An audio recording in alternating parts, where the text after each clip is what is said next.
Hi. இந்த வருஷம் அதாவது 2026 பிப்ரவரி 22 குன்னியூரில் இருக்க ஸ்ரீ காமாட்சி அம்மன் கோவில் கும்பாபிஷேகத்தில் கலந்துக்கிற வாய்ப்பு எங்களுக்கு கிடைச்சது.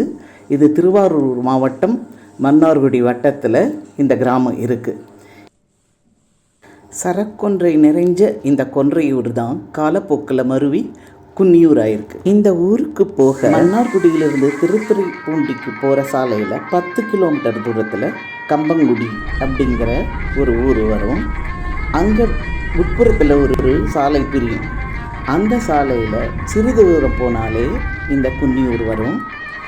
இது காவிரியின் கிளை நதியான முள்ளியாரை ஒட்டி இருக்குது. அதனால் நீர்வளம் நிலவளத்துக்கு பஞ்சம் இல்லாமல் ரொம்ப அழகாக இருக்கும்.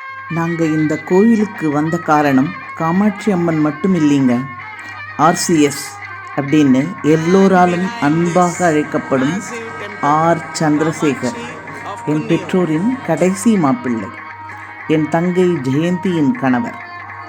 அவர் தோற்றத்தில் மட்டும் இல்லை, பழகவும் மிக எளிமையானவர். ஆனால் கோவில் பணிக்கும் தர்ம கைங்கரியத்துக்கும் மிக தாராளமாக பணத்தையும் உடல் உழைப்பையும் வாரி வழங்குவார். இந்த விதத்தில் எங்கள் குடும்பம் மொத்தத்துக்கும் பெருமை சேர்த்திருக்கார் அப்படின்னு சொல்லலாம். இவரை போலவே குன்னியூரை பூர்வீகமாக கொண்ட பக்தர்கள் உலகின் எங்கெங்கேயோ மூலையில் இருந்தாலும் எல்லாரும் ஒன்று சேர்ந்து KBSS என்ற சத்சங்கத்தை உருவாக்கி அதன் மூலமாக இந்த கிராமத்துக்கு பல நன்மைகள் செஞ்சுட்டு வராங்க. இப்போவும் இந்த கோயிலில் நேர்த்தியாக புனரமைப்பு செஞ்சு அழகான வண்ணங்களை அடித்து கும்பாபிஷேகம் செய்ய போகிறதும் அவங்க தான்.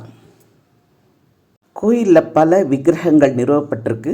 நீங்கள் பார்க்குறது ஐயப்பனின் சுதை வடிவம். பொதுவாக அம்மன் கோவில்களில் பெண் காவலர்கள், அதாவது துவார பாலகியர்களை தான் நிறுவுவாங்க. ஹரபத்ரா, சுபத்ரா அப்படின்னு அவங்களுக்கு பேர். இந்த கோவில்லையும் அப்படி நிறுவியிருக்காங்க. இதை தவிர கலோடியான், காத்தவராயன், ஆரியமாலா, கருப்பழகி, சின்னான், கருப்பண்ணசாமி, அம்மன், வீரன் முதலான கிராம தேவதைகள் மரத்தால் செய்யப்பட்டு இங்கே பிரதிஷ்டையாகியிருக்கு. கும்பாபிஷேகம் முடிஞ்ச உடனேயே விநாயகர், முருகர், நவகிரகங்கள் இவங்களையும் பிரதிஷ்டை பண்ணிடுவாங்க.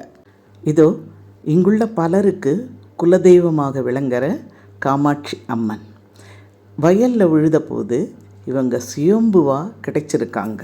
அம்மனை தரிசிக்க வந்த மகா பெரியவர் தான் இவருக்கு காமாட்சி என்ற பெயரை சூட்டியதாக சொல்லப்படுகிறது.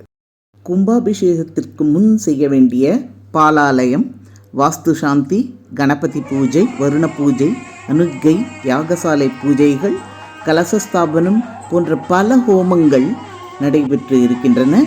அங்குரார்ப்பணம், காப்பு கட்டுதல், பூதசுத்தி, பிம்பசுத்தி போன்ற சடங்குகளும் முறையாக கடைபிடிக்கப்பட்டு குடமுழுக்குக்கு அனைத்தும் தயார் நிலையில் வைக்கப்பட்டுள்ளன.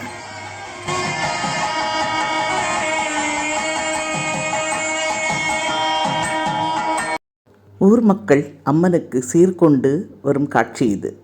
கோயில் வளாகம் மின் விளக்குகளால் ஜொலிக்கிறத பார்க்குறோம். அடுத்த நாள் பிப்ரவரி 22 ஊர் மக்களும் பக்தர்களும் சூழ கும்பாபிஷேகம், அதாவது குடமுழுக்கு கோலாகலமாக ஆரம்பமாகியது.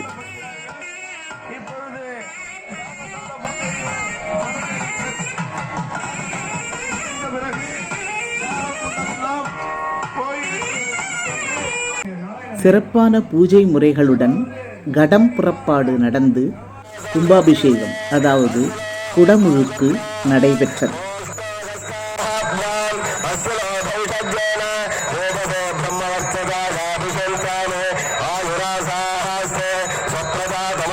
கருவறை வேலுள்ள கோபுரத்திற்கும் ராஜகோபுரத்திற்கும் கும்பாபிஷேகம் இங்கே நிறைவேறியது.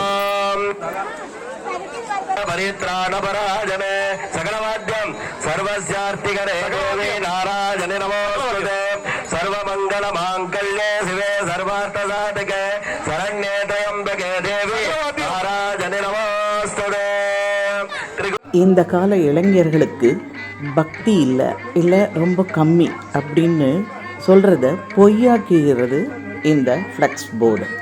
அதாவது இங்கே கிராமத்து இளைஞர்கள் தங்களை தன்னார்வலர்களாக ஈடுபடுத்தி கொண்டு நிறைய உதவிகள் செஞ்சாங்க. சிறுவர்களும் இதில் தங்களை இணைச்சிண்டு வேலை செஞ்சாங்க.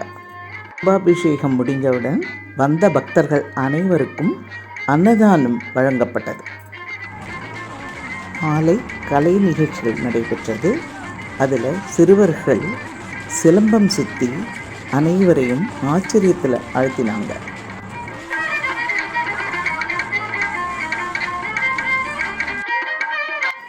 இந்த வீடியோவில் ஒலிக்கிற இனிமையான வயலின் இசையை வழங்கியது இந்த 2 பெண்கள் தான்.